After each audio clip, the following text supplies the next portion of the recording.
ငယ်တဲ့လောက်ကနေကြိုတင်ပုတ်ကင်ထားတဲ့ပီဇာဆိုင်ကိုသွားနေရပေါ့နော်အမတကယ်ချင်းနဲ့ချိန်ထားတာကိုနောက်ကျနေရတယ်ကျမတယောက်ထဲသွားရတယ်ပေါ့နော်အတူသွားတဲ့လူတွေကလည်းအမြဲတမ်းတယောက်မဟုတ်တယောက်ကလည်းနောက်ကျတတ်တယ်ပေါ့နော်အဲ့ဒါကျမလည်းစိတ်မရှိရတယ်သွားရင်လည်းသူတို့တင်တုတ်တယ်ပေါ့နော်ဟိုကတော့ပီဇာဆိုင်ရောက်ပြီပေါ့နော်ဆိုင်မှာဖွင့်သေးလို့ခဏဆောင်နေရပေါ့နော်ဆိုင်ဖွင့်တာနဲ့ဘုတ်ကင်တင်ထားတဲ့လူတွေကိုသူကအရင်ခေါ်တယ်ပေါ့နော်ကျမတို့ဘုတ်ကင်တင်ပြီးသွားတာဆိုတော့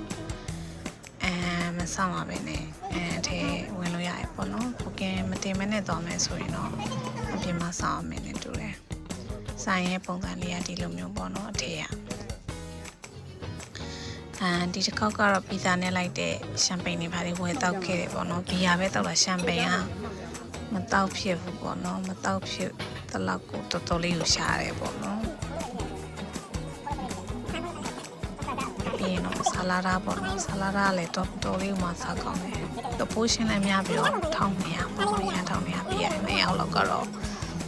စားလို့ဝိုင်းပေါ့နော်သူရဲ့ပိုးရှင်းဒါတော့ကျွန်မဟိုင်ပြောနေမှာမမေတော့ပြောပါလေရှင်